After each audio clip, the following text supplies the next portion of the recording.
오늘은 1945년부터 2013년까지 살았던 최인호 작가의 중편소설 깊고 푸른 밤에 대해 생각해 보겠습니다.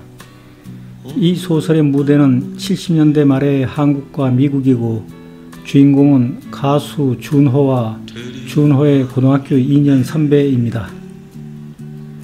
준호는 한때 제법 이름이 알려진 가수였고 그의 노래 가사말을 그가 몇 개 써준 적도 있었다. 그러나 그는 인기 절정에서 소위 대마초를 피운 죄로 지난 4년간 무대를 빼앗긴 불운한 과거를 가지고 있었다. 노래를 부르지 못하는 동안 그는 이것저것 사업에 손을 대어 제법 돈도 모았지만 결국 끝내는 빈털터리가 되고 말았다. 미국으로 건너간 준호는 다시 마리화나에 손을 대었고 철저한 거렁뱅이가 되어가고 있었습니다. 그가 그것을 다시 피운다는 사실은 로스앤젤레스 한국 사람들에게 파다하게 소문이 번져 있었다. 그래서 사람들은 그를 구제할 수 없는 녀석, 도덕심이라고는 찾아볼 수 없는 놈, 염치 없는 새끼로 취급하고 있었다. 마리화나를 사기 위해서 친구들에게 돈을 구걸하는 놈이라고 준호를 인간 쓰레기 취급을 하고 있었다. 그런 의미에서 로스앤젤레스에서 생활한 지 석 달 만에 그는 철저한 거렁뱅이가 되어가고 있었다. 아무도 그를 찾아가지 않았다. 그는 서서히 죽기를 작정하고 날마다 마시고 먹는 술과 밥 속에 일정한 미량의 독을 넣어두는 자살자와도 같았다. 한편 준호의 선배는 작가로 성공했지만 사회와 자신에 대한 분노를 조절하지 못해 방황하다가 미국으로 여행을 떠납니다. 박정희 독재 시절을 살았던 당시의 지성인들이 겪었던 분노와 방황일 것이라고 나는 생각합니다. 그는 모든 것, 보고 듣고 말하고 느끼는 그 모든 것에 분노하고 있었다. 참을 수 없는 분노는 더 이상 긴장과 자제로서도 눌러 진정시킬 수가 없었다. 분노는 그의 입을 뛰쳐나오고 그의 손끝을 불수의 근육처럼 움직였다. 술자석에서 그는 술만 마시면 마주 앉은 사람들과 싸웠고 어떤 때는 병을 깨고 술상을 뒤집어 엎어버리기도 했었다. 그가 여행을 떠나온 것은 그런 모든 분노의 일상생활에서 도망쳐 온 것이었다. 지난 가을 김포 비행장을 떠났을 때부터 그의 마음속에는 절박한 분노와 자포자기적 울분이 용암처럼 끓어오르고 있었다. 그는 그런 의미에서 여행을 떠난 것은 아니었다. 그는 도망쳐 온 셈이었다. 그는 아무것도 보지 않기 위해서 여행을 떠나온 것뿐이었다. 미국으로의 여행은 그가 스스로 선택한 유배지로의 여행이었다. 작가인 그가 미국에 간 지 반년 정도 지났을 때 우연히 준호를 만납니다. 잘됐어 형, 나하고 함께 이곳에서 눌러 삽시다. 그에게는 아무런 대책도 없었다. 뭘 어쩌자는 것인지, 이렇게 살다 보면 남아있는 그의 가족들은 어떻게 할 것인지 구체적인 대안이나 계획도 없이 그는 마리화나에 절어 풀린 눈으로 낄낄 웃으며 이렇게 말했다. 18, 아이들은 고아원으로 보내고 아내는 돈 많은 호라비한테 시집이나 가라지 뭐. 언젠가는 만나게 되겠지요. 18. 그해 추운 겨울 그들은 일주일 동안 로스앤젤레스와 샌프란시스코에 여기저기로 목적도 없이 지도 한 장을 들고 중고차를 몰고 다닙니다. 돈이 바닥나자 잘 알지도 못하는 어느 교민의 집에서 밤새 술과 마약 파티를 하고는 이튿날 난장판이 된 거실에서 널브러져 잠들어 있는 여러 명의 남자들과 여자들 곁을 떠납니다. 다시는 만나지 못할 것이다. 한 번의 만남이 영원한 과거로 소멸되고 말 것이다. 그들이 이 집을 떠난다 해도 이 집은 이 집대로 존재할 것이다.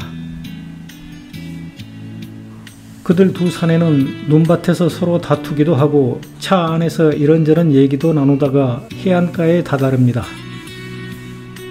태양은 이글이글 불타고 있었으며 바다의 수평선은 좀 더 하늘로 밀착되려는 욕망으로 팽팽히 긴장되고 있었다. 벼랑 아래는 분노에 뒤틀린 바위 덩어리들과 붉은 황토 흙이 입을 벌리고 아우성치고 있었고 거센 파도가 산 기슭을 질타하고 있었다. 준호가 운전 중에 마리화나를 피우자 그는 강제로 마리화나를 빼앗아 차창 밖으로 털어버리고 두 사람은 말다툼을 벌입니다. 그리고 나서 그는 생각합니다. 왜 그것을 빼앗았을까? 무엇인가 조금이라도 마취되어 있지 않으면 견디어낼 수 없는 저 엄청난 고독 속에서 그가 가질 수 있는 심리적 위안을 내가 무슨 자격으로 빼앗을 수 있을 것인가? 운전 중에 준호는 이미 여러 번 들었던 테이프를 틀어 아내와 아이들이 보내온 음성 편지를 다시 듣습니다. 얼마 후 준호가 말합니다.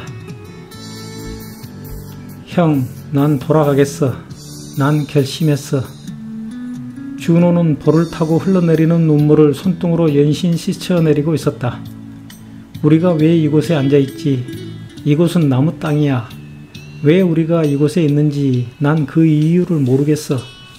난 아무것도 얻을 수 없고 구할 수도 없어. 나는 이 부분에서 준호의 결심에 박수를 보냅니다. 준호가 자포자기와 마약에서 벗어나 가족 곁에서 새 출발하기를 기대합니다. 그리고 준호의 선배가 분노 조절 장애에서 벗어나는 이 소설의 마지막 장면을 소개합니다. 벼랑은 가파르지 않았다. 그것은 제법 급하게 바다 쪽으로 뿌리내린 작은 곳에 불과했다. 벼랑을 따라 샛길이 뻗어내리고 있었다.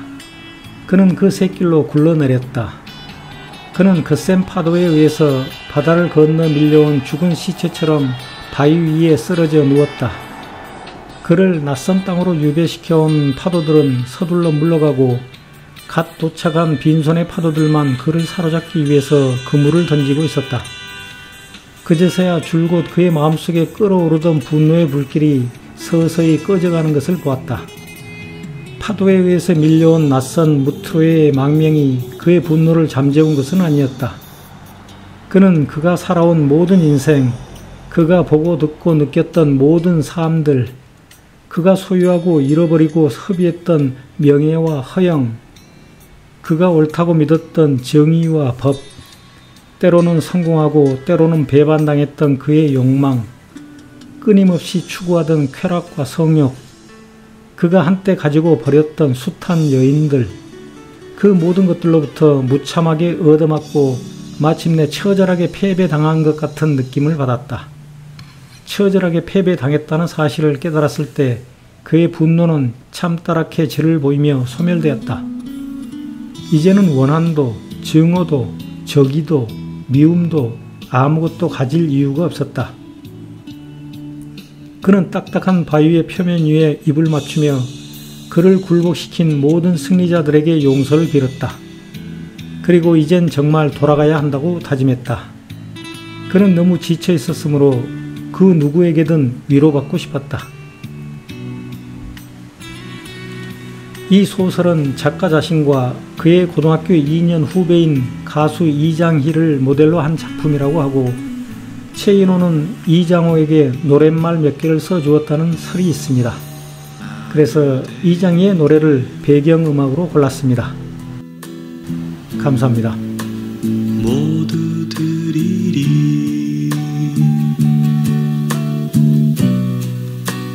터질 것 같은